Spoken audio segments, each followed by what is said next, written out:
So So welcome. I'm so glad to yeah. see you, and I'm so glad that we can get together. I'm really grateful that Kate suggested that we do this. Yeah, thank you. And oh God, it's been at least 20 years since I've seen you. The last time, um, well, maybe the first time, we'll go back to the first time. First time I have memories of you, I think, is all about Power Surge. So we would be in our late teens, early 20s. I would say early 20s. So what I'm thinking is like around like 94, 95 Yeah. at, at Abernant. I remember like standing having a conversation with you. Yeah. Looking up. How's your neck? Yeah. That hasn't changed. No. Lots of other things have, though. Yeah.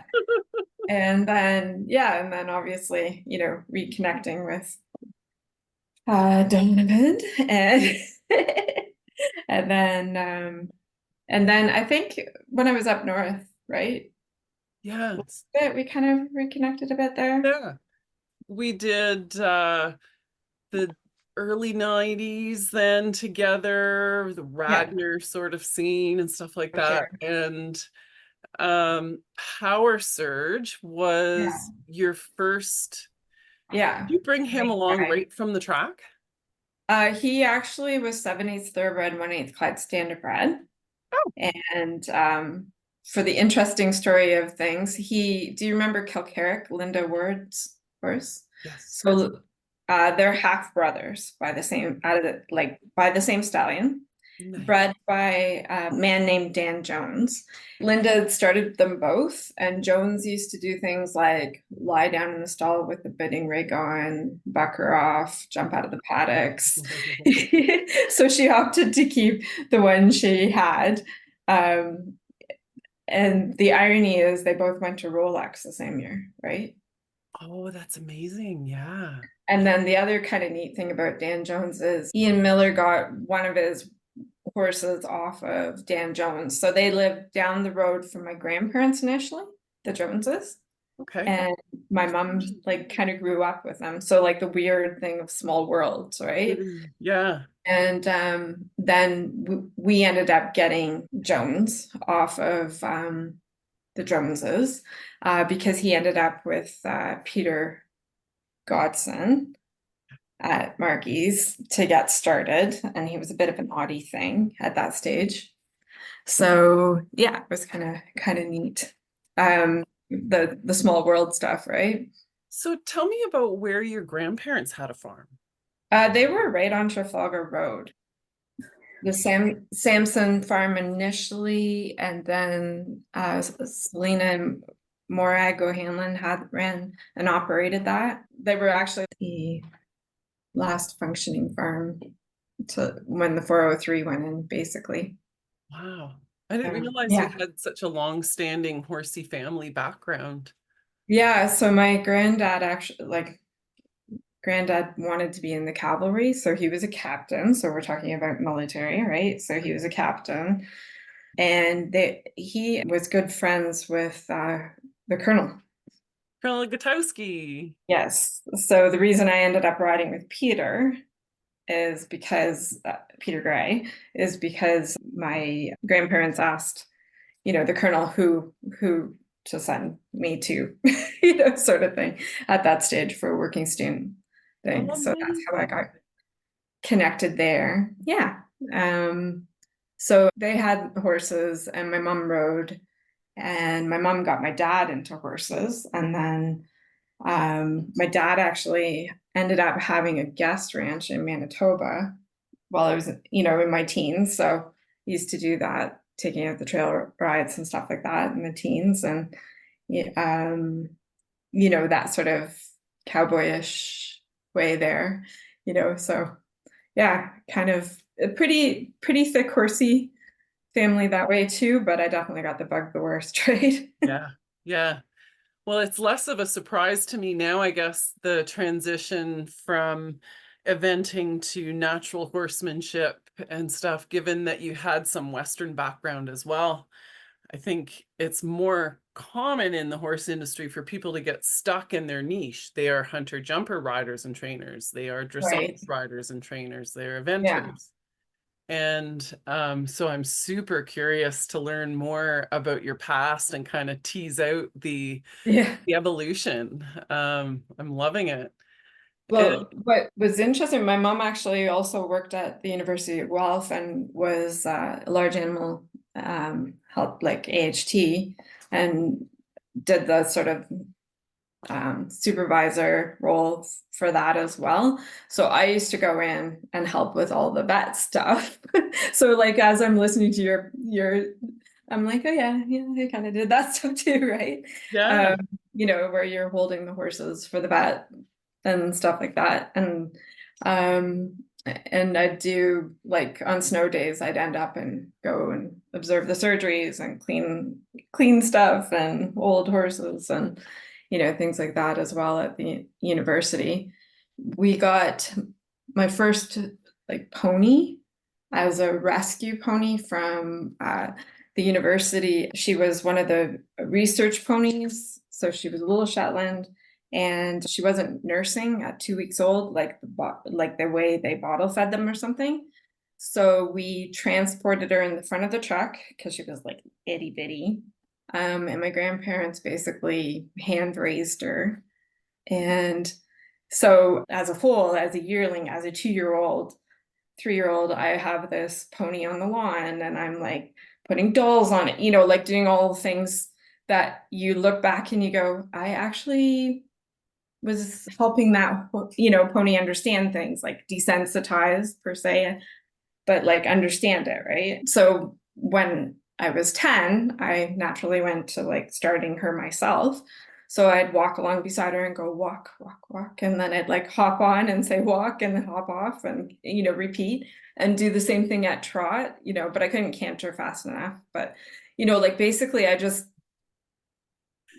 talked it through like that. Yeah. So I started my first pony at 10. So, Right? does that tell us that we overcomplicate life and that we just need to get back to following our intuition? A lot of the time, yeah, for sure. So Um, you but must, at the same time, like you also have to look back that I also had done 2 years of backstory with her, right? yeah, Of that communication. So it wasn't like I just walked in and said, hey, yeah, walk. walk. Up. I'm on you today. I'd already like, she already had dolls riding her and things like that, because that's all dolls were good for at this time. Yeah, as long as they could ride a horse. Right. Yeah. So yeah, so that was interesting. Yeah, to then kind of take that back around. So Fun. Full circle, back to playing yeah, with horses.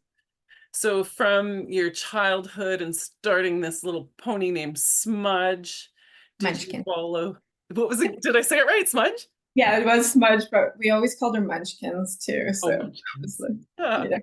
you know.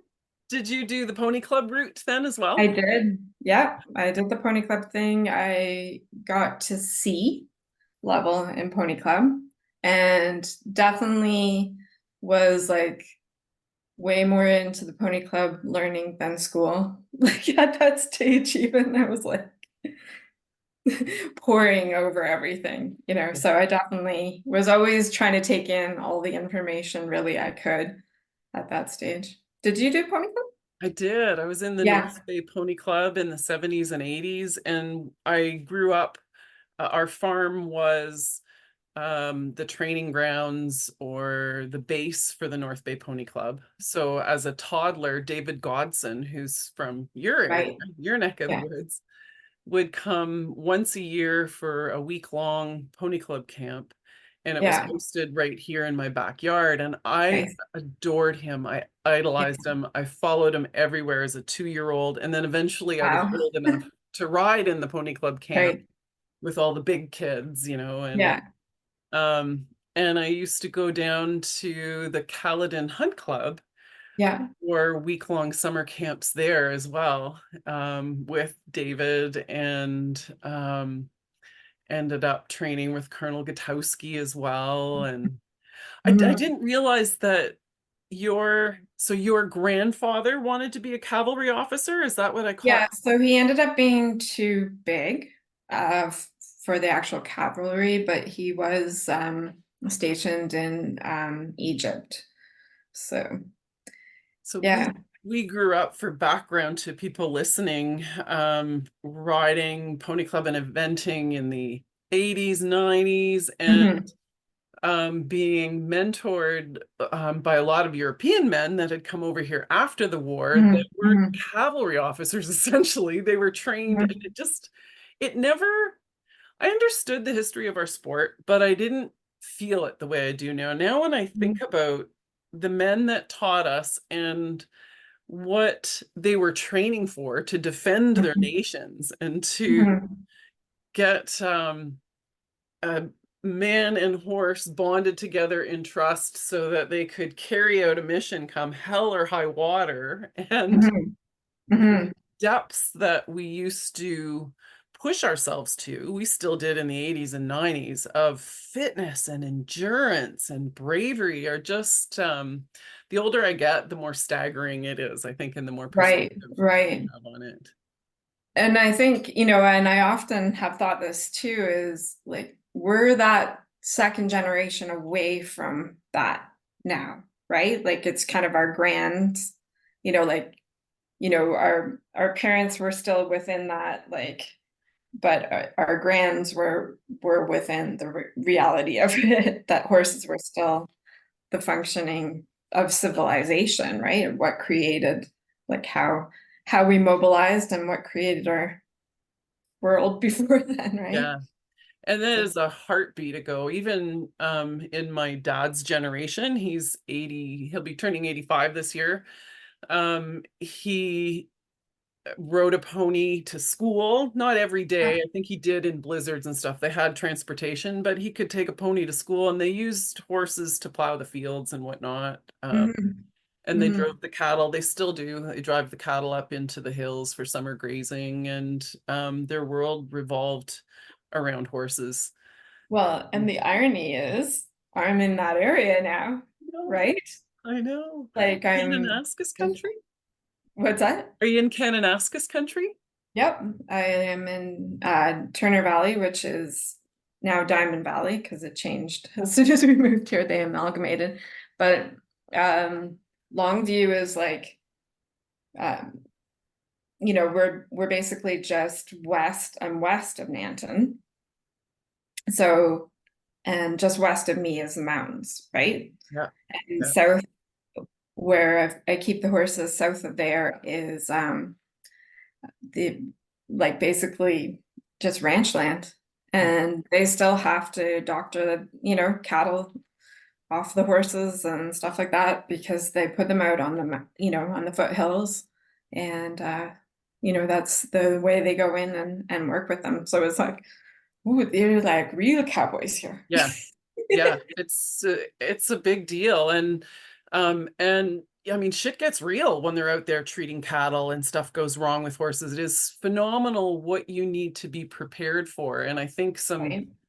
some this might lead to us discussing some skills every horse person should know, and how to handle Yeah.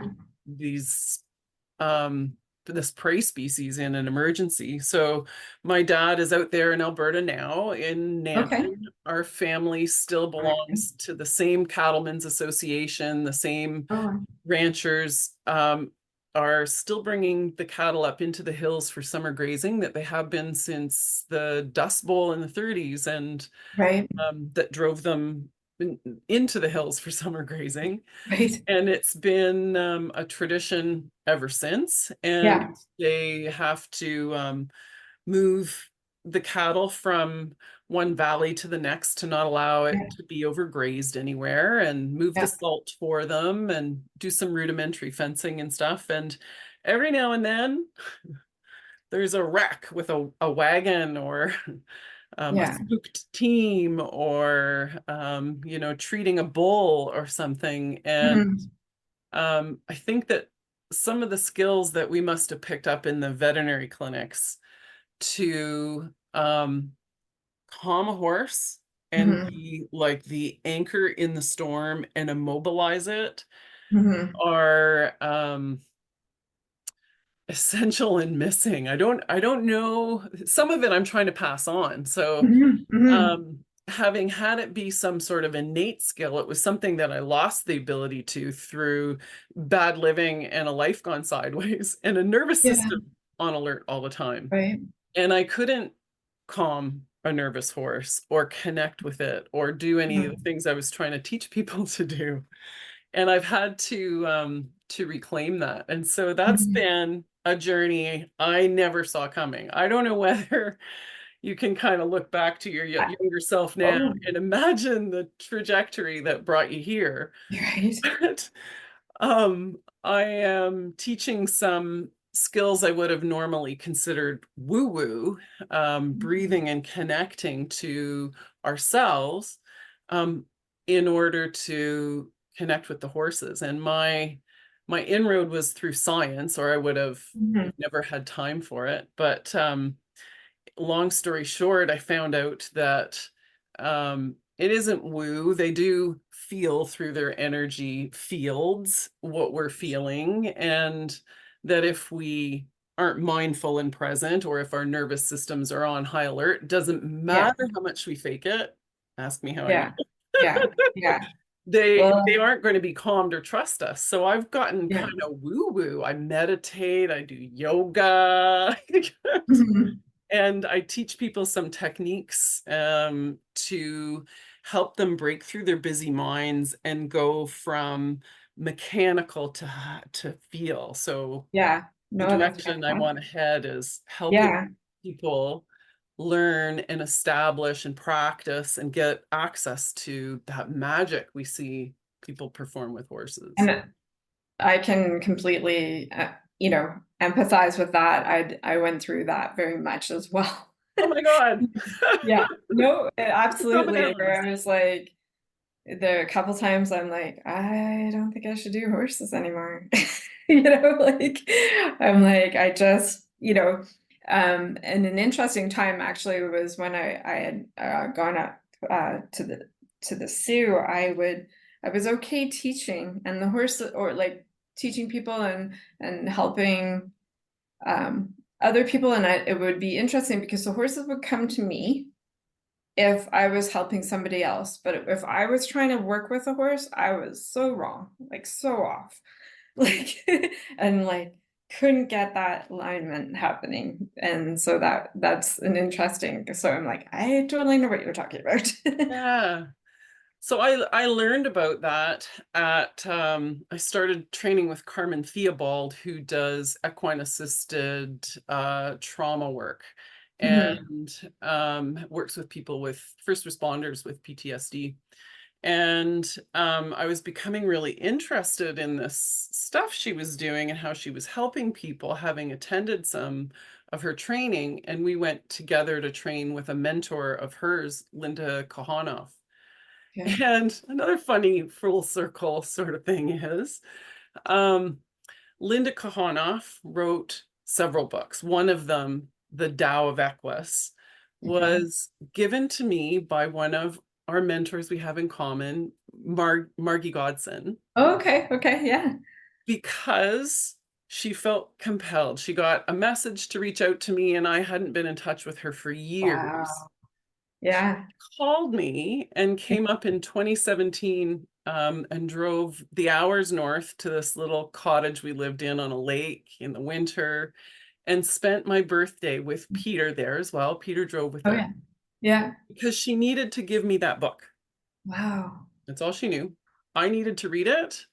And I was told, and I didn't listen, that I Mhm. wasn't to keep looking at it from a financial point of view. I was just to be open to this learning. And I think because we had just gone bankrupt, that was very hard, if not Yeah. impossible for me to do at the Right. time. So, Right. Right. so my learning curve took a little longer, but I opened the book and started reading it. And oh, okay. And then she started talking about the woo-woo stuff and Mhm. things that she had noted anecdotally. And I trust her research now, but at the time, Mhm. Mhm. I was skeptical. And she noted some things about her clients working with horses and if they were masking, pretending everything was okay, but they weren't, Mhm. pretending to Mhm. feel one thing, but actually feeling another.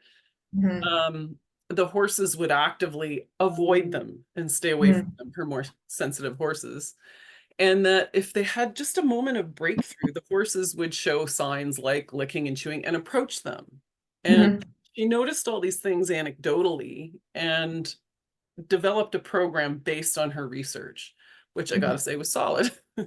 But at the Yeah. time I was reading this, then she got into some of the woo stuff. I was like, and I just, You're like, too much. and then years later, she learned the science behind what was happening in the horse-human Okay. connection and how our nervous systems react and how they affect each other. And she taught polyvagal theory and the science behind creating safety and connection. And she Mhm. was teaching it to the audience was meant to be psychiatrists and psychologists and people who did trauma therapy. And Mhm. we wore these heart math monitors to practice getting our nervous systems into a state of flow. Mhm. We would have been formerly, I mean, I used to be familiar with the state of flow because we got there Mhm. to ride dressage, right? Yeah. Yeah. Yeah. Performance, you'd get in the zone, or you wouldn't sometimes, maybe, Yeah. but Yeah. we were familiar with it. Yeah. And well, I'll be damned, I couldn't access that. And I Okay. was just down there pretending everything was okay. At the time, I had a lump in my breast. I just left my husband. I like my whole life was just a train wreck. And I was like, Yeah. "Eh, everything's fine." I was like that Monty Python character. Yeah. No arms, Yeah. no legs. "Oh, I'm Yeah. fine. It's merely a flesh wound." And this one of our mentors, Dr. Rebecca Bailey, who's a world famous psychiatrist, psychologist, psychiatrist. Now I forget the distinction between the two, but she's highly distinguished for working with some of the world's most complicated trauma cases and teaching the FBI and stuff. And she kept saying she couldn't wait to see me and work with me because we were working with multiple people while we were there because I think Yeah. you're a rock star. And she knew Denny and her dad had sponsored a jumper rider. We had all these people Mhm. comment, and she's like, "You're just not even gonna need a boundary setting device. I just know it, Paige. You're just gonna teach us and like school us, Oh, you're gonna be a rock star." And I'm Mhm. like, "Oh, didn't the horse like not want to come anywhere near me?" Interesting. It ran back and forth by the gate whinnying, and at one Yeah. point we both went in the same direction, and then it stopped and I stopped and I was like, I think that's enough now. And I bullshat my way through it. And she just looked at me and looked at her peers and she just said with compassion and curiosity, what happened to you? It's like, well, we did, Yeah, right. well, Right. So, and sorry, go ahead. but what I took from that weekend was that it was something accessible and learnable and measurable that I could get it Okay. back. Yeah. And that then once I could, then I could teach other people to. And that it was also Yeah. part of connecting with horses because they claimed if you couldn't do this as a psychiatrist, you couldn't make someone feel safe, especially someone who had been through trauma, whose radar Oh, like ding, ding, interesting. ding, ding, ding, ding. Yeah. Yeah. They're on Yeah. alert for fakes, Right. phonies, and Yeah. And so they said it's super important that you can come in with a regulated nervous system, be Yeah. 100% congruent, and help co-regulate them. And we practiced, well, they practiced. Now I can practice Right. Right. regulating themselves and co-regulating a wild horse that hadn't been handled, co-regulating other animals on the property Okay. and bringing them Wow. into alignment too. It was like all these, I came home and I was like, oh my God, Dad, polyvagal theory, and everybody's got to understand this. And he's brushed it off the whole time as like, I don't know why anybody, no cowboy needs to know polyvagal theory, And in the meantime, I bring him tapes of Warwick Schiller, one of his, Yeah. Dad loves Warwick Schiller. Right. We're Yeah. talking about polyvagal theory, Dad. Yeah. Yeah. Yeah. Yeah. So is he finding that applicable now? Your Um, dad? Or is he I've still? had to work pretty hard to defend it, and some of it we've recorded in things we've done live, bantering back and forth. And I'll point out where, polybagel, why something's going on there, and how you might help calm a horse, Yeah. and Yeah. he just can't see it as from cowboy and performance and sport. He just can't see it. But I'm looking at, if the average adult amateur horse lover is looking out on the world today that we all look out on and being Yeah. bombarded by the ridiculosity of the news, and they're trying to earn a living, and then they're going with their spare time to do what they love with horses, Yeah. it's not what they want it to be. What are they carrying in with them? So Yeah. I think there's um, tremendous value in it, and I'm doing this Yeah. regardless because it's a passion project to me. And I think Yeah, for over sure. time he's like, well, yeah, I can see it. And Um, so the heart math monitor is like, is it like you hook it up to, like, how does that work? so it hooks on usually to your earlobe, and Okay. the feedback is just really simple, either red, green, or blue. Okay. The red being your nervous system is in a state of chaos. Blue, Yeah. you're on your way there. Green, you're in a state of flow. And what it is measuring is your heart rate variability. And with that, without going into all the science behind it, it can tell when your system is, when we're in that flow state, Mm-hmm. heart, our Mm-hmm. breathing rates, are like everything is operating in line, in coherence, in an optimal state. And Mm-hmm. those are actually reflected in when you hook the monitor up to a computer, you can look at the pattern. So not just your pulse rate, but Mm-hmm. the pattern of it as it relates to your breathing. It'll increase on the in breath and decrease and increase and decrease. And it creates either a nice, even, beautiful sine wave when you're in the flow state, or it's Okay. jagged and all over the place. Right.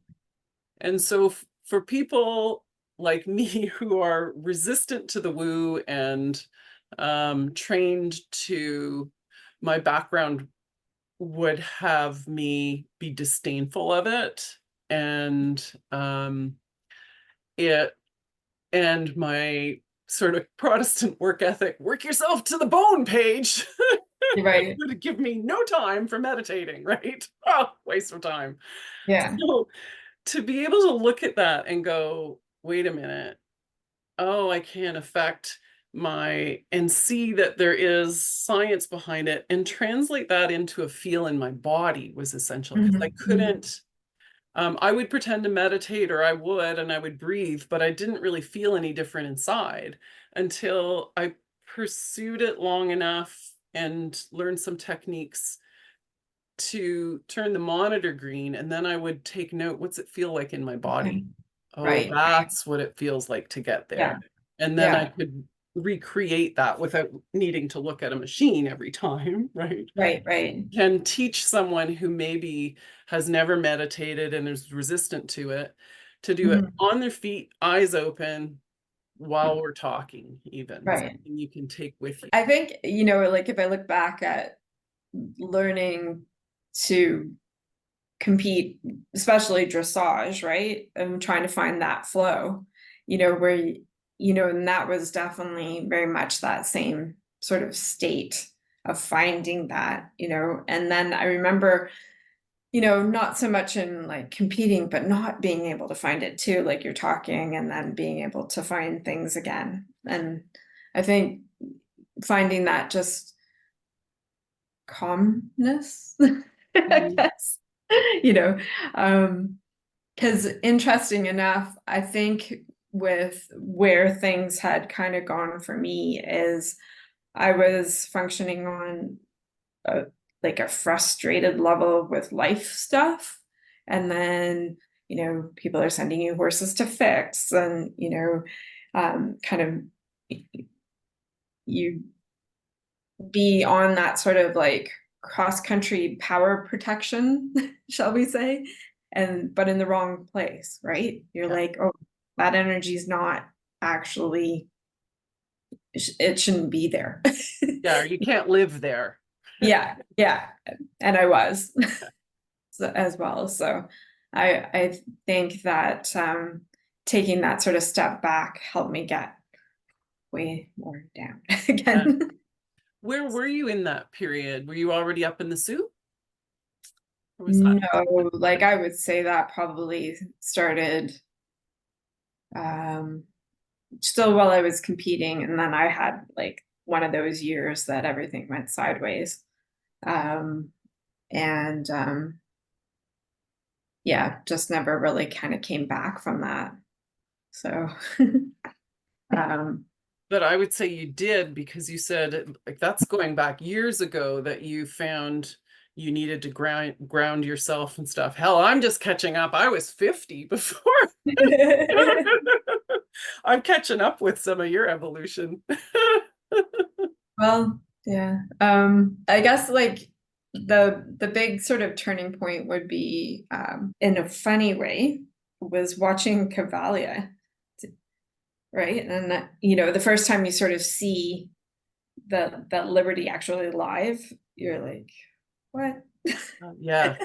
Did it make you feel like, I mean, here we are, specialists at the international level of 3-day eventing, and I look at that and go, I don't know how to train a horse. Like, it just, Right? how do they, how do Absolutely. they? I'm like, how do they do Yeah. that? And and then you see young people, that are doing amazing Liberty stuff, but they've been working purely at that. And then you have to look back and go, well, I spent this amount of time, focusing on eventing and competing and stuff like that. So your focus wasn't there, right? So to shift that focus over, um, you know, to start to figure out the nuances of the body language on the ground and not just the like get out of my space and lead properly or whatever you had to do when you were sorting stuff out that way, to be able to find that like softer sort of dance with the horses, you Mhm. know is it's a whole nother level. Yes. Yeah. After that, and you started to be interested in Liberty training and whatnot, what was the beginning of your rabbit hole to learn some of the subtler, like we didn't learn natural horsemanship when we were eventing and the clicker training and all that. What, can you tell me a Well, little bit I'll about the go back a beginning? little bit in that, like, I was doing, some of, following some of the different methods a little bit. And I would say part of that natural horsemanship stuff actually started to push things the wrong way as well, Yeah. because there was a lot of the drive and a lot more sort of putting horses over a threshold that I don't even think that I did before that, you Yeah. know? Can we even maybe pause and just, I Yeah. want to fill Right. people in a little bit on that. And that's something I'm really passionate about teaching people is just nervous system states around the horses. Some of the things that are called air quotes natural horsemanship. And as soon as Yeah. we hear that, we go, oh, well, it's natural. It's what horses do to each other. It's okay. Some of it really drives them to a point where their nervous system, there's no fight, there's no flight, we can't get away, we can't escape it, so what do? We shut down. And I think Yeah. when people start to understand it that way, that it is um and that relates the same whether it's a horse joining up with or a human joining up with someone who is an oppressor, and just Mhm. kind of shift the lens and go, yeah, sure, it's a training tool. And yes, you can use it. And yes, it may be better than some others, but there are other tools that might be available that don't force you to be in that position. So I think that is kind of, I mean, it's kind of interesting in I'm getting to now, in that I'm actually watching a lot of the wild horses. I haven't been out there, so I can't say that I've sat there and watched the herds, but you can find the Alberta wild horses on YouTube, right? And you can watch a lot of their trail cam stuff and watch the horses interacting without humans at all. And the only time that they ever really get to that state of like, or the high state, is if they're genuinely afraid of something, Mhm. right?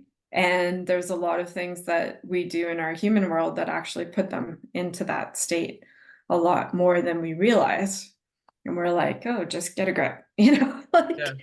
so I think now a big thing that I really try to do is help them stay within that, like, try to stay as much under the threshold of worry or stress or over adrenalized as possible now. And it's really within their eyes, that their eyes are soft and they're looking and they're thinking, and you can see them like, hey, I'm talking to you, as opposed to when they start to like look away, or they get the whale eye, or anything like that, beyond that snort and the lick, like that, when they talk that lick and chew, well, that's over threshold, like the actual, not that like soft lick and chew, but that, Well, and I think it doesn't necessarily mean that they've relaxed. What I've heard it to mean is they've just processed an emotion.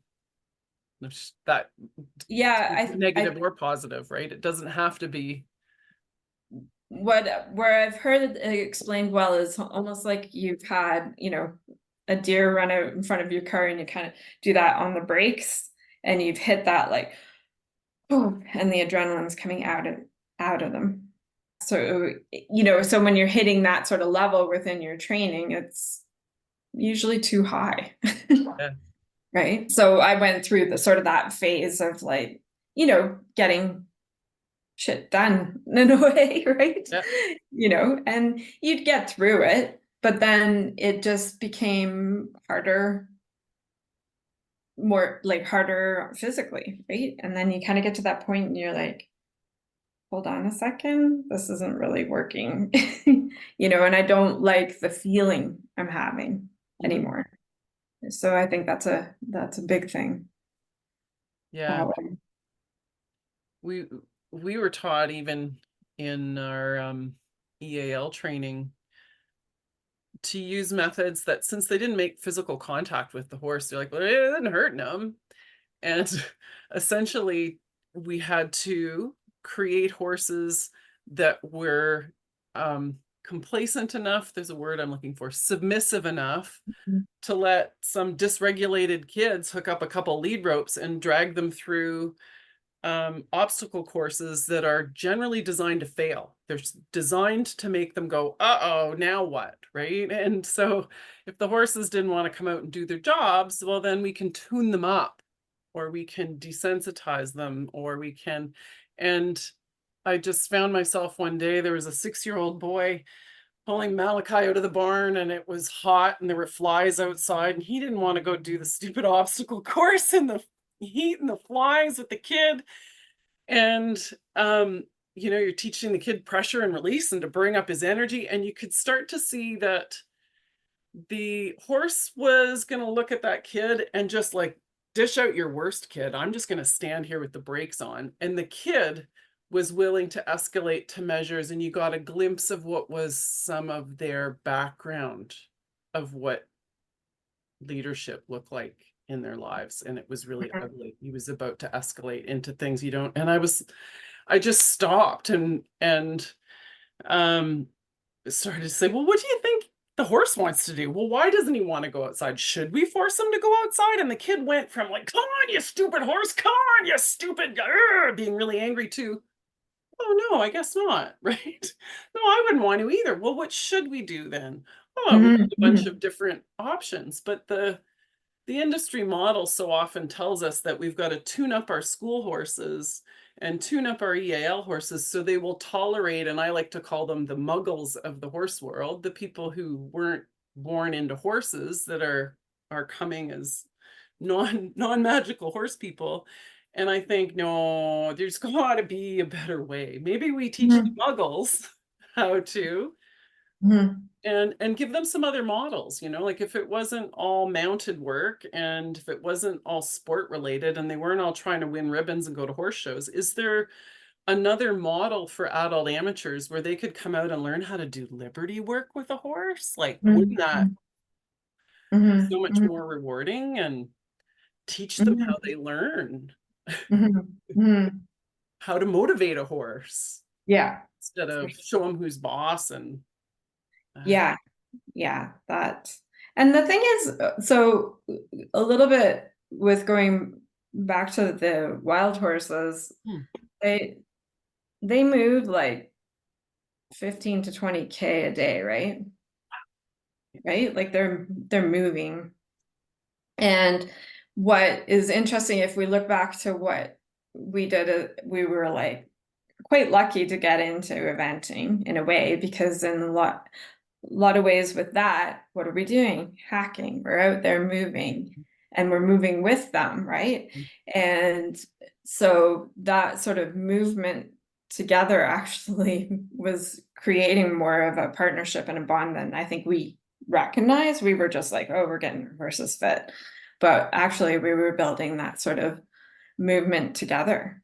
So, but yeah, that movement I think is a big thing. And especially because horses are in stalls a lot of the time now, right? They're in the barn, you come out for your hour a day, they've got the turnout, and so you bring them into the arena and you hop on and expect stuff.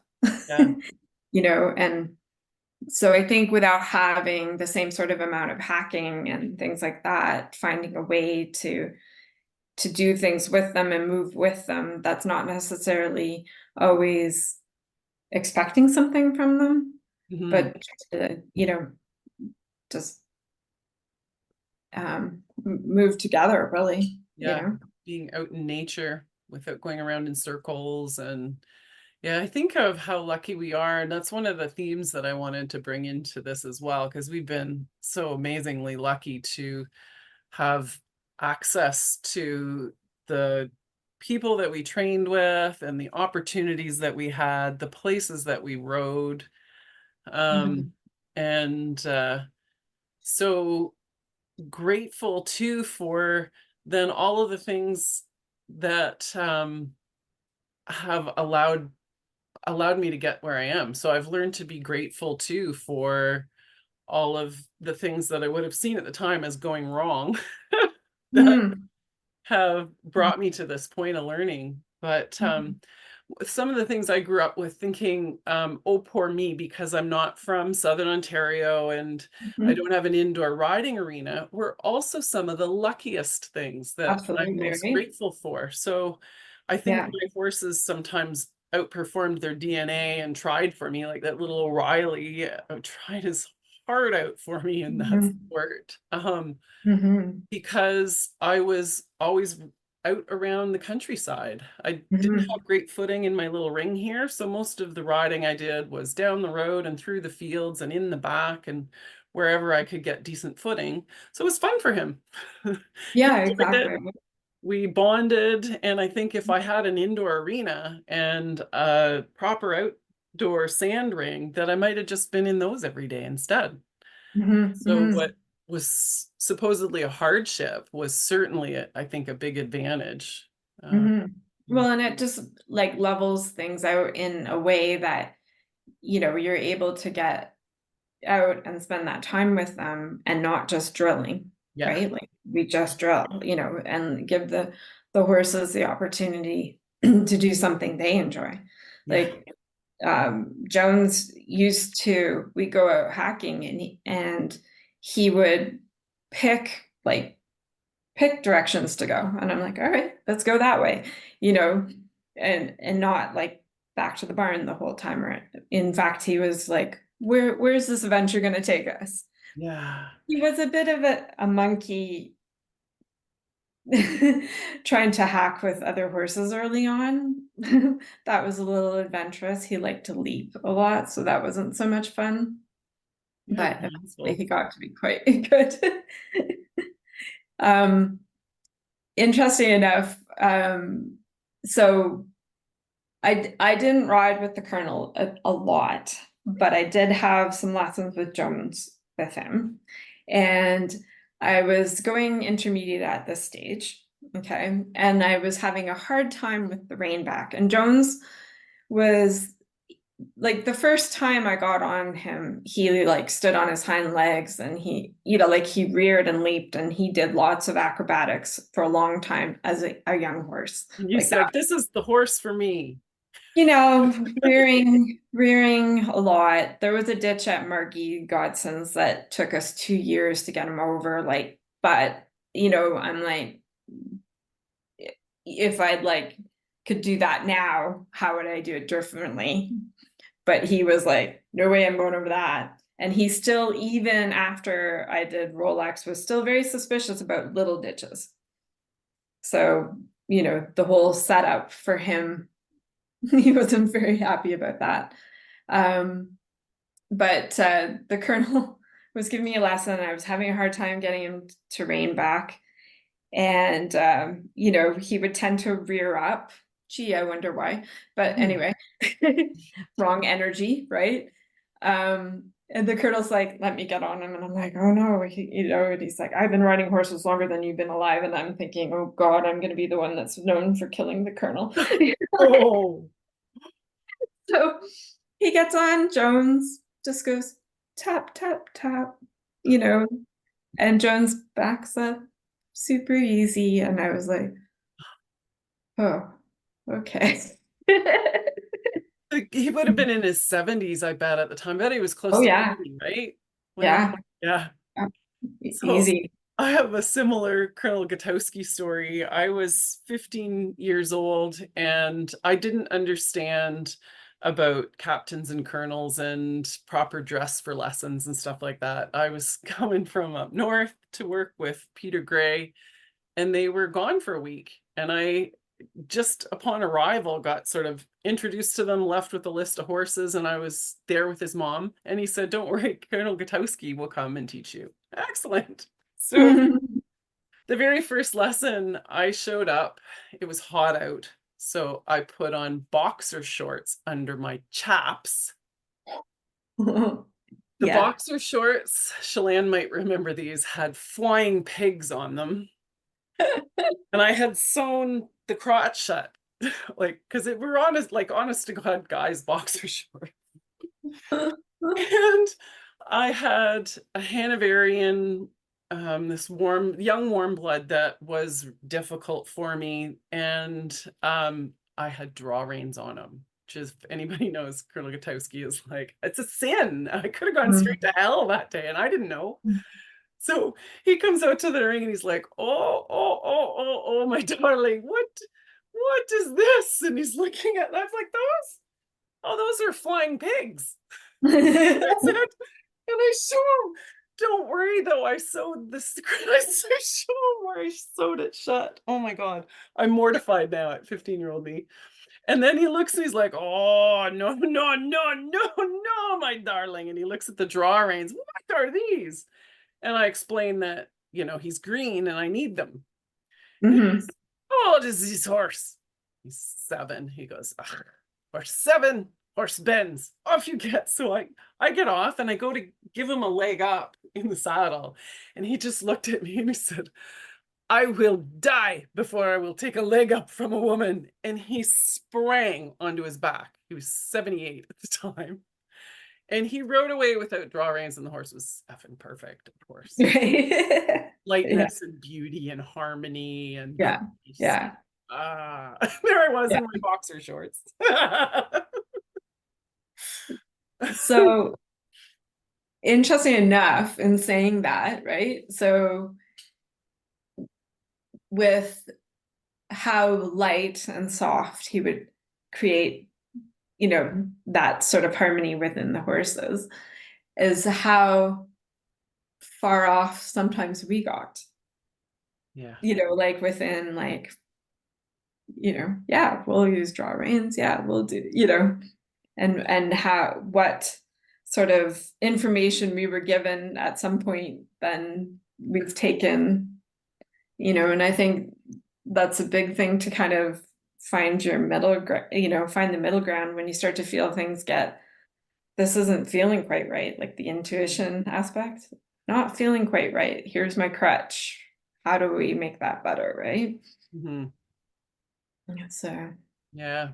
I think sometimes what lets us down, and I'm not, radical anti-horse sport or anything anymore, but I have to say that with sport comes a traditional way of setting goals. It's SMART, follow your SMART goals. And so are they simple, measurable? attainable. I want to focus on the last one. The T is that they're time bound. And I Yeah. think that's where we so often fail horses. Hmm. Is we've decided that we've got a competition schedule that year and something we're trying out for, and things aren't progressing the way we'd like. And then, yeah, come so and so uses one, and Hmm. you see other disciplines, and you start to pull out the gear and Hmm. push for the One wrong of reasons. one of the quotes I remember somewhere from, I believe it was the Colonel, was better a year late than a day too early.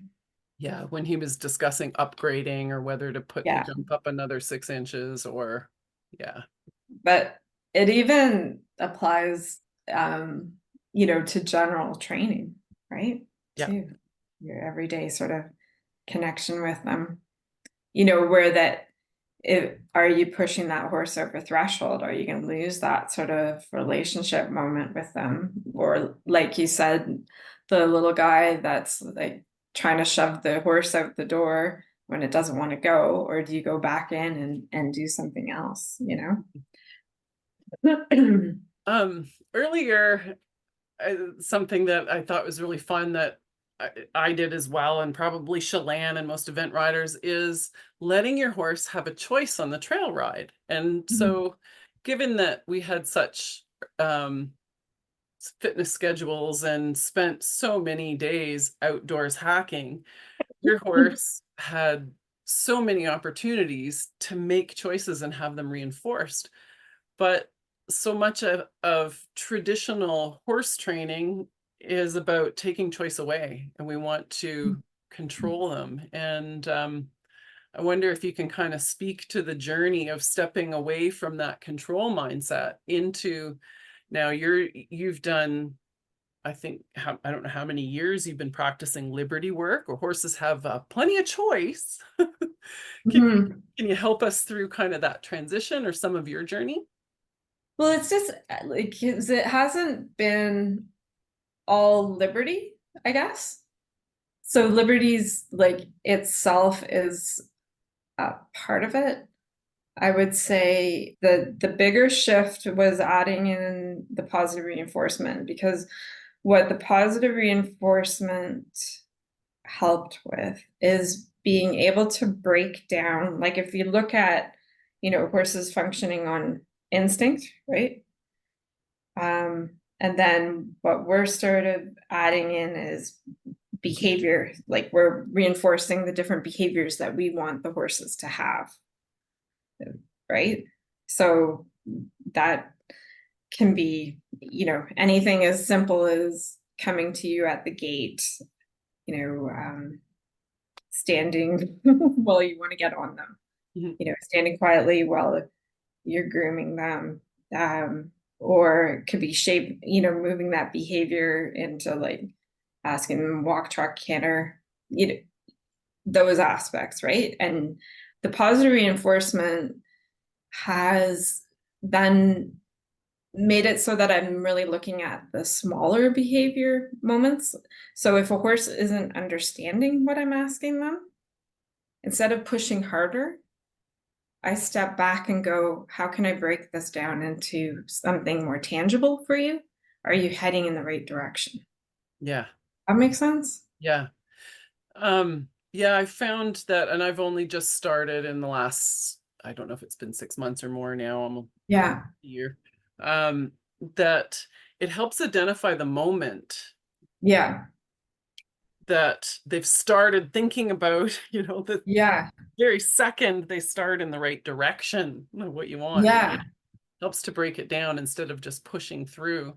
Yeah. Um, so how did you learn how to clicker train and to break a behavior down? What Well, was your route of study? And I would say Lindsay Partridge with Harmony Horsemanship um, definitely got me started on that route. The interesting thing is that there's that like negativity towards the boxes that they're putting the training, the positive reinforcement, the negative reinforcement, the positive punishment, the negative punishment, right? And so with negative reinforcement, really, it's just like a request and release. Like it, there, so you get, people kind of going, well, you only do positive reinforcement, you can't do negative yeah, reinforcement. But I think any sort of movement that you're doing with a horse, like moving together, leading them, whatever, there is always going to be the negative reinforcement in that you've just maybe, put your hand on them and, released from that pressure. Um, but the interesting thing with positive reinforcement is it definitely hits another level where they then are looking. You can really see their brain engage in what you're asking of them. The one thing though about it is if you have to be careful of the actual behavior that you're reinforcing a lot more, because if you've got a horse that's standing there pawing, and you walk over and give it a treat or something like that the horse actually wants, you're reinforcing that behavior. So you have to be very clear of the behavior that you're marking and reinforcing once you've added in the positive reinforcement. So it can work really well, but it can also pose some challenges, right? yeah, And I think kind of moving into that world initially, the other thing that you tend to do is you get a little too soft. Have you found that at all where you're like, hold on a second, what's going on? yeah. I got discombobulated there for a little while, and I'm just kind of finding my middle ground, because I started to question everything about, the pressure and release world and the Yeah. contract we're in under that realm. And if it could be done just with positive reinforcement. And then I got, yeah, just, I felt like I was a little stuck in the mud for a bit, a little out in the For weeds. sure. So did you Um, have sort of a period of that you worked through? yeah, so it's happened a few times. So the initial clinic that I did, I actually we weren't in the positive reinforcement stage at that point, but it was just in some movement stuff. And so the horse that I was working with, young, exuberant thoroughbred, went from walking beside me pretty calmly to this would fall into that, like my nervous system was over stimulating him and he's like rah!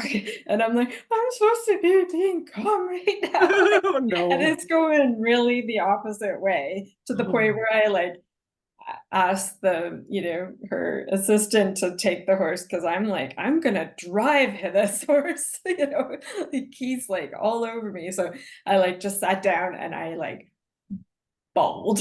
Oh, I think I'm like, this is great. This is great. I'm just like oh, bawling at the far end of the ring. oh my goodness. Like, how do I get through all this? Like, Yeah. those different layers of like, how to interact with that horse. So interestingly enough, it was then where I got connected, like found Warwick Schiller, because I'm like, okay, now how do I find how to work with this horse with that sort of exuberance, because that that wasn't working for me, Yeah. right? That sort of movement and connection, and found his like stallion, dealing with stallion behavior and stuff like that. And so what that is boundaries. So what I was missing was those boundaries, that you're not, Yeah. so, and I think that as much as you're trying to be softer per se, but then what happens is your boundary kind of goes away, and then the horses feel that, and you kind of are like, what's Yeah. going on here, Yeah. right? They trust you better when you're consistent and you enforce your boundaries and they Yeah, understand. Yeah. yeah. And so that, like, understanding where your body is in coordination with them and stuff, and keeping that bubble, like that's your space, this is my space, Yeah. within that conversation. And I think what so it, having those boundaries is huge, and going through the mud again with that is my more recent horse. I decided here that I'd buy a little stallion that was 8 that hadn't been started yet, and I wanted to see how much of positive reinforcement could work with the whole stallion behaviors, Ooh, right? you. So that was a big, like, yeah, so when he's jumping up in the air, this is not gonna help. Yeah. Right? So it would have to be like a bit of a clarity. No, there's the boundary, you stay off me, Yeah. inappropriate behavior. Just like a correction of, like, usually just like a flag, like in a block sort of thing. And, you know, pay attention to me. And then I would reward him keying into me, Mhm. like, pay attention to me. And so that actually did end up working pretty decently with that aspect. So I could be able to say to him, pay attention to me. And he did breed before too. So he'd only been on the same farm his whole life. Wow. So that's, everything was like a new world for him. Good for you. What a great experiment. Yeah. Poor little handsome. Tell me how long Luckily, ago was that? what's that? How long ago was that? Last year. Oh, cool. Recent. Yeah. So he, yeah, so he's only like 14 too, Oh, which, wow. yeah, which was fine because I didn't want too much horse to deal with that, but I wanted to see how we could work on with that stuff. And interesting enough with him, he's totally different, right, than a lot of the thoroughbreds been working with and warm bloods that are hotter horses competing, like that type. He's a very methodical, slow thinker. Hmm. So he's that type that you can't push him beyond his energy, or he'll be like, I'm tapping out. So he's been very interesting with that. And then drawing into the positive reinforcement with working with him once I got him under saddle.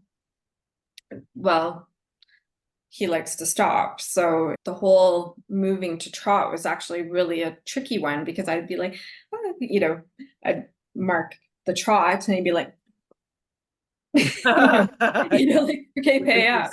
Yeah. And then he's also the type that would be like, okay, now I'm getting a bit annoyed with you. So he really helped me start to find the balance within, it's going to work here, and maybe the positive reinforcement that we're going to work on is actually just a break and a scratch, and that the food is you've got to phase that out. Mm-hmm. Like when you're talking like liberty, I guess in some ways it's like the liberty is an aspect, but I also moved into a little bit of the trick training, like, so things like the lie down and the bow, and like, so those things have been really neat to to work with, and that then being able to take that, you know, groundwork, trick training, which I mean, every training we're doing it in some level is a trick, right? Per Yeah. se.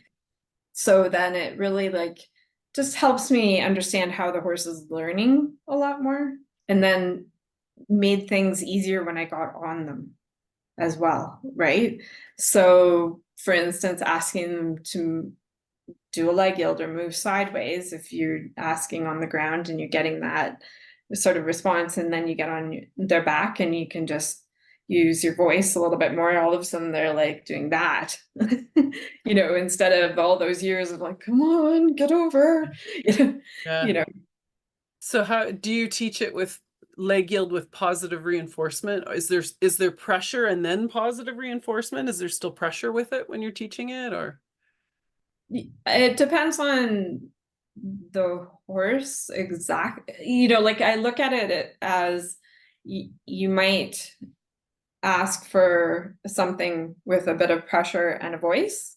So I look at things as layering Yeah. in an age, right? So it might be a little pressure and a voice, and that little bit of heading in the right direction, reward that. And then, you know, ask for more, or they can do it, you know, from just then your body language. Um, and then you've got the voice going back to the kid that was walking beside the pony, you know, and then getting on. And then there's, you know, okay, now, you know, using the word for asking to move over. And now here's my leg aid. And, you know, and they just, I feel like they pick things up a lot faster. Mhm. Yeah, as So, long as we're consistent, they're a lot smarter than we give them credit for. oh yeah. Yeah, right.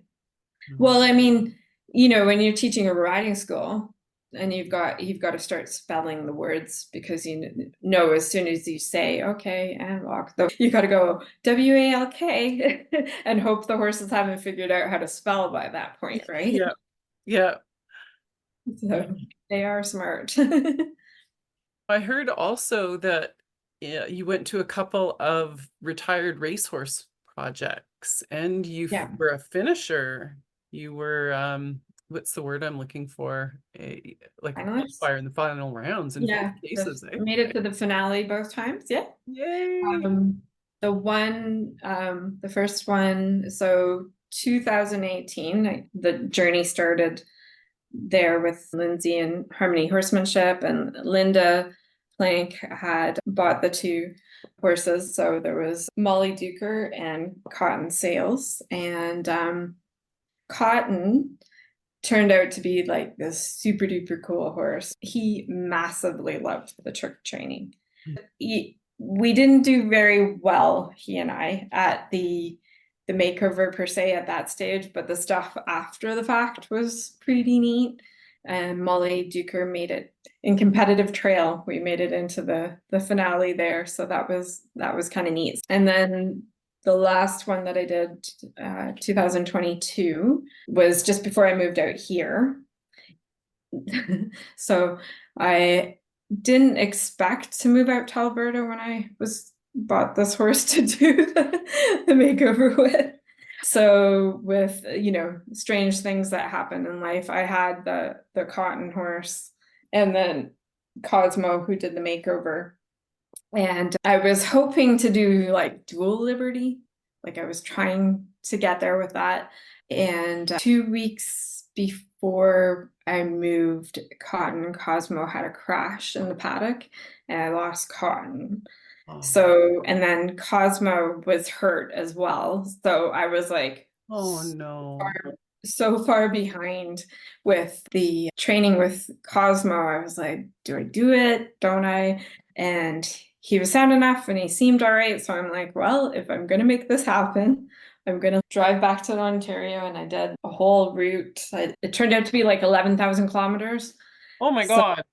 basically, like stopping Thunder Bay, Timmins, Sudbury, you know, Lindsay, Ancaster, London, Windsor, Ann Arbor, Wow. Bill. So basically giving him the opportunity to see new things each time and get the exposure to get ourselves down there. Because I'd barely cantered on the horse before. Wild. I was like, I like to leave everything to the last minute, I guess. But so the fact that we made it into the finale was pretty cool. Do you have a sense of how long it would take for someone to move from strictly the pressure and release world to learn some of this clicker training and the Liberty work and be able to put it together for something like RRP? Well, it's interesting because I think that there's different types of liberty, and that there's actually liberty that is a pressure and release base as well, right? Yeah. Yeah. And I think the big thing is in looking at how the horse is reacting, you can kind of tell when it's a pressure released liberty, because the horses are a bit like woo, as opposed to the ones that look relaxed and happy to be with the people. Good to know. Not all Yeah, Liberty work is equal. no, and it's I'm in such a learning curve with it right now myself, like um like I did the first time of being able to do the two horses kind of at Liberty. I'm like trying to get them in their places beside me, and that they'd follow me and move around and stuff like that. And I'm like, look at that, it's working. You know what I mean?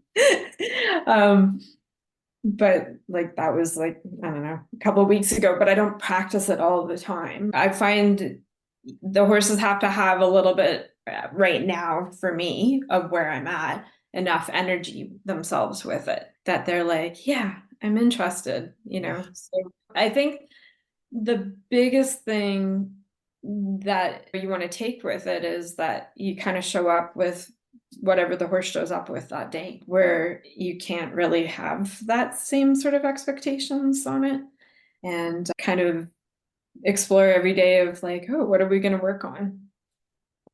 Yeah. Um, So you don't necessarily arrive at the barn with all of the exercises you're going to work on and no. yeah. With the horses, I look at them and go, what sort of, I might have my general agenda of like, hey, and today I'd like to ride, you know, and then I'll kind of move through stuff, or hey, I'd like to work on standing on the pedestal today. So I don't have like a set plan by any stretch. It just sort of evolved with how the day is going and how the horse feels. And with the handsome horse, he's the type that, as we were kind of working through things, and I'm like, okay, so we're going to learn how to ride here, right, dude? So working through that process, and you could see him going, really? Like a little bit. You think this is part of the deal? And I'm like, yeah, it was, it's sort of that interesting conversation in a way, right? Yeah. Where he's like, well, I haven't had to do this before. So initially with him, he's like, oh yeah, the treats and that's all fun, and then he's like, but now you're wanting to do something to me, right? Yeah. Which is a different conversation, than, hey, will you do this? Yes. Right? So moving through that was an interesting experience with him, just with that sort of, because he's a very grounded horse himself, right? And he very much knows his place in the world. And so to move into that with him, if we were having a day where it seemed like a lot, the next day he'd kind of be like, and I go, okay, well, we'll just do something fun, Hmm. and go, okay, let's go hand graze. You Yeah. have to be like, okay, or we're going to go for a walk. Yeah. As I with my pony, you know. So I I've know, been sounds weird. No, I've been playing around and having the same experience with the 17-year-old horse in my backyard that has lived largely in a friend's field with very occasional requests to hack around the field here and there, like really light, no regular use. Yeah. And so we were doing all the training and target training, touch this, touch that. And then I decided that I wanted to ride and I wanted to work on my position and I wanted, and we're going to take it to the next level. And she's like, what is it with this? Like, you want to ride me every day? She hasn't had to do that in any part of her history. And I was Right. struggling with the feedback I was getting from her, like you just Right. described with your horse, and choice, and looking at her getting obese this spring and going, okay, like we, I really want her to buy in. Yeah. Yeah. How do I make this fun? How do I Yeah. invest in her and make sure that I'm not showing up with an agenda every day Yeah. and have some buy-in and be like, you and I, we both need exercise. So I'll take her in hand and take her Yeah. for a walk and run up the hill and get some exercise myself, and then Yeah. get on and do a little bit of schooling Yeah. with her. And it's like Yeah. part of the contract, buddy. Right. We need Yeah. to get fit. So I just took my two horses for a walk in the park yesterday because I've got to the stage where I can pony each of them. Handsome's rideable now, finally. Um, and I can pony the other one, but not so much to be, in, the Kananaskis yet. So we hand walked. And it was good for me to sort of see how each of them sort of reacts because we came across the herd of cows, but it's also like hack hiking. That's what I call it now, hack hiking. Nice. That, Gorgeous. and they love it, right? Because Mhm. they get to explore, and yeah, it's just a different way of kind of getting there. Do you have any advice for people who haven't done any clicker training or positive reinforcement on sort of advice or starting points or advice you wish you'd had? I think like probably before the positive reinforcement and the clicker training aspect would be to have the boundaries and the movement and that sort of respect level, because it can go really the wrong way if you're rewarding the wrong behavior. Mhm. And I've seen that. And that's where it generally got the bad reputation, positive reinforcement, is because there wasn't the clarity of what people were reinforcing. Mhm. And the horses are losing the boundaries. So they're like, oh, my horse mugs. So I think the big thing is make sure you spend the time learning Yeah. before you really go down that path. Understand how they learn. Yeah, Yeah. understand. Yeah. I hear, well, I would never do that because my horse would mug, or it teaches them to do this, or it teaches them to do that. I took a 20-week course through Mustang Maddie, Oh, yeah. Yeah. and the first, I think it's 5 weeks before you're actually doing anything with the horses. Like it's a solid learning. Hmm. And then was really clear when they were in the business of getting treats and when they weren't, and Yeah. the importance of them standing with their head and neck straight in front. They never get a treat when they reach to you. How you deliver the treats was really important. So yeah, Hmm. would advise people to reconsider it if they thought it was going to spoil their horses, because it won't, if, right? Hmm. Hmm. Those things in place. And then yeah, what a great tool to have. I'm pretty comfortable with it in that I've figured out mostly how to balance it now, Yeah. and what I'm comfortable with the horses, if that makes sense. So Yeah. it's definitely like a big aspect in my toolbox. I know other people that have sort of like started it a little bit and found, like one of my friends' students has a horse that you would have to spend a very, very, very long time for him to have a clarity within what that behavior and the boundaries are. And, she doesn't have the patience to create that. So no treats for that horse because he's happy enough to get a good scratch, and have that. that pause. Here's a kind of an interesting, what's positive reinforcement, what's negative reinforcement. Okay, so like somebody that I know asked their horse to stand on something, and when it did, she took the saddle off, and that horse responded better to that than for getting rewards, like treat rewards on it. So is that a negative reinforcement or a positive reinforcement? Ooh, because you're removing Right? something. Yeah. Right? And the horse But considered it's it the horse aversive. wants it. Yeah. Yeah. So, Interesting. So we're removing an aversive. but is it an aversive if they're used to it? Yeah. Right? Or is it just like, whew, thank goodness the saddle's off, at Yeah. this stage, right? So, yeah. I mean, it's just like there's nothing definite. Everything's always evolving, right? Yeah. And I think that's the important thing in life and life with horses and life in general is just being open uh, to new information and new ways, being curious, Yeah. trying, Yeah.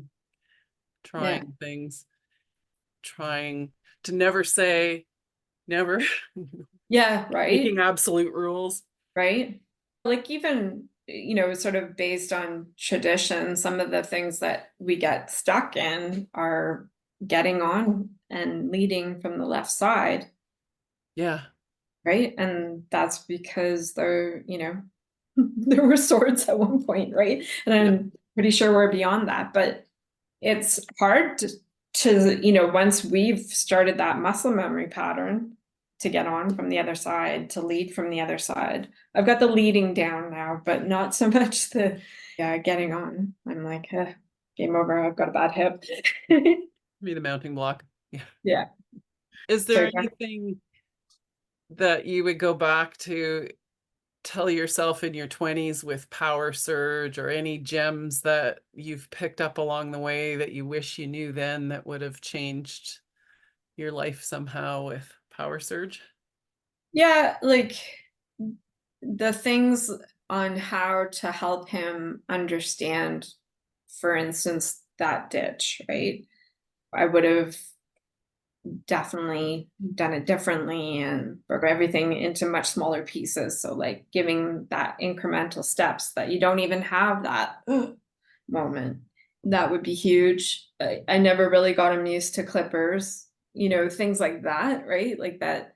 I'm like, well, it's just spending that time and like slowly helping them understand each piece that way, and reading when they don't, and not putting them over the threshold, Mhm. you know. So who do you help now? Who are your clients typically, and what do you help them do? I've just been doing a few clinics and stuff, and my clinics are a little bit of everything. So, the eventing aspects where you get the dressage, cross country, show jumping, and then some horsemanship. So in Sudbury I did horsemanship and cross country clinic, and I'm like, if you'd asked me I'd be doing this a few years ago, I would have been amazed. But I really enjoy working with the horses on that level, and just sort of seeing what people can do with them, like just improving that sort of conversation. I think when we were coaching eventing and the dressage and stuff, we were trying to find that and help people do it in the saddle, right? Like, how do you sit better so you can flow with the horse more, and aspects like that. And now it's more finding that conversation on the ground, Mhm. and then it's interesting to watch how the horses react, you know, to that. Well, put some links up to your website. I was checking it out and I liked how you had the clinic section organized, that people can pick their focus, and you Mhm. have so many tools to give. They can kind of custom make what they want to learn. Yeah, it's kind of fun. Yeah. Yeah. Yeah. I'm loving getting back to clinicking, um and I always thought that some of the missing links with the adult amateurs who came, say, from their desk jobs to their riding lessons, and you're teaching them on their backs, and their once a week, their 1 hour lesson you've got with them. I'm trying to give them what they were missing to understand how horses think and stuff. For sure. No, that's fantastic. Then as I gain, I think like you do, as we gain a skill, then we want to teach it and Yeah, exactly, spread right? it. Yeah. And what was interesting this spring is, you know, of finding the timing of rhythm and like having, you know, instead of trying to make that slow horse go faster, I'm like, just let it happen a little bit more, which, Handsome taught me immensely. I'm like, hooky, in your time, buddy. Yeah. You know, so it's neat what each horse has to teach us. Yeah. Yeah, they do. And it applies out of the saddle and barn as well, too, right? Not Yeah. having an agenda and letting things come, letting them happen. Um, has in the past not been one of my fortes, but I gotta say I'm getting there. It feels so Yeah. much better. Yeah, feels How so many good. horses do you have right now? I don't have any of my own yet, and I don't know when I will own my own Hmm. again. So I Hmm. have a few in my backyard, a mini and a couple of horses Hmm. board here.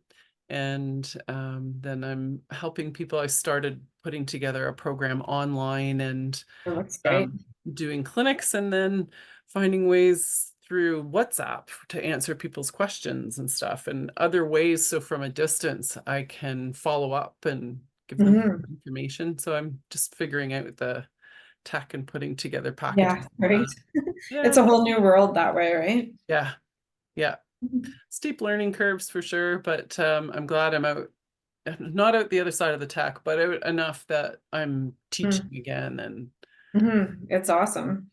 yeah, it Really feels so awesome. good.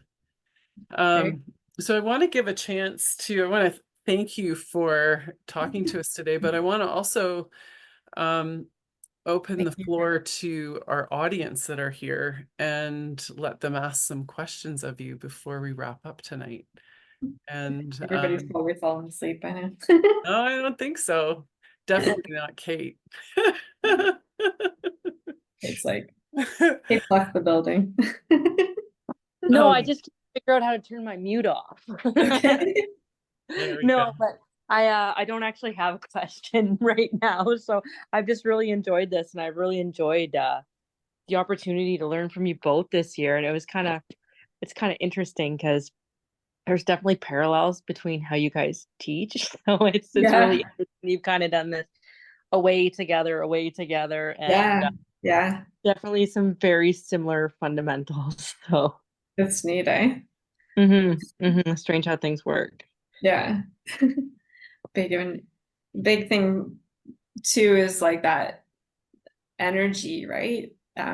What page of where our energy is coming from towards, the horses and, finding that sort of being able to probably step out of, your busy mind and meet the horses where they're at. Well, and I think you guys have both had me do that where I need to come out of my busy mind and bring it down to a level. So it's really interesting that that's the approach you both took, kind of without realizing that Yeah. you're both doing that. So That is so very, cool. yeah, Very cool. yeah. Neat. Thank you. And I'm just going to read a message from Yeah. Jessica. She said, "It's been great to listen to you reminisce and That's chat. what she Thank you and take care."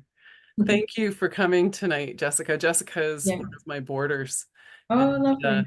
she has a 3-year-old here, quarter horse that's a hand from the Hancock line. He's huge. He's a Oh, wow. giant, and she's been down the path of um, clicker training. She did the Mustang Maddie 20-week course Right. and graduated with honors and Nice. has done a lot of other sort of traditional natural horsemanship stuff and Mhm. exposed him to everything. So he's becoming a mountain trail horse amongst, Oh, great. I yeah, mean, it building. takes the one thing about trails out here is they're definitely sort of next level when you get into the mountains. I Yeah. did. I'm kind of glad that I did one of my first like mountain rides per se. Well, it was with an outfitter here because we were doing switchback on shale downhill. And I'm just like, with knowing all the things with horses, I'm like, you know. Doesn't it blow your mind what they ride horses over and through?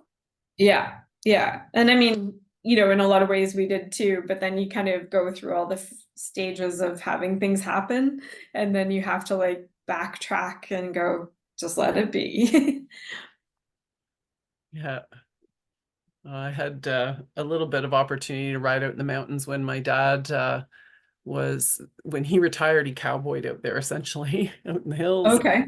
Took care of the mountain grazing pastures for 10 years or so. Oh And wow. my cousins and relatives and all his friends that he grew up with had horses and cattle up there. And I got an opportunity to ride in the hills. And if a cow goes astray and goes somewhere and you've got to get it, like it's amazing what they'll go over, how steep the terrain can be, how much deadfall they can figure out and step over, the creek banks that are Yeah. bogs, it's amazing what they'll do. I think the neat thing about the competitive trail aspect of the makeover was like the footwork and the bravery that's similar to eventing without that sort of physicality, so that was kind of fun to do, right? Mhm. It's that similar, like, where's your footwork? Okay. Where's the mind, right? Yeah. Yeah. So it's kind of neat that way. Well, I'm definitely enjoying this path. You're farther down it than I am. And yeah, Sure. it's nice to meet you on it. Yeah. I'd love to meet you out on a trail riding someday. Oh That'd my be gosh, come amazing. out. Yeah. Yeah, that's doable. Right? Yeah. Yeah. We'll go we'll, we'll go into the mountains. Wonderful. I would love that. Yeah. So where is your dad in Nanton right now? Yep. As we speak, he's getting ready to go out into the hills on Friday. They're going to take him out for a ride. Are they like in what do they call it? The porcupines? Indian Graves Campground. I don't know Oh whether. yeah. Oh my gosh, that's so beautiful there. Yeah. Like, yeah, that's like one of my favorite spots. Gorgeous. Do you trailer in and ride there? I did last year, yeah. I Oh, haven't this year. The road was brutal last year, often which is. kind of slightly traumatized poor Handsome for the trailer, so I had to do work on that after. It was so bouncy that the trailer hitch thing like flew off. Oh, Luckily I saw it, your wind up part. yeah. I traveled all those kilometers back and forth across the country and didn't lose it, but down that road. Yeah. We're handsome. Yeah, so he's a little bit like, I'd like not to be on the bouncy stuff. But yeah, so you're more than welcome. I've got another Super. horse. All right, I'll take you up on that. And before we wind up, I'll just check in Yeah. and see if Mireille, if you have a question, you can unmic now. If you're feeling shy, you don't have to say anything. Well, thank you so much. I'm Yeah, just so grateful for what horses have brought into our lives and the learning and how much, what a road, eh? What a wild ride. yeah. And we didn't even really go down the reminiscing level that much. No, well, Another time.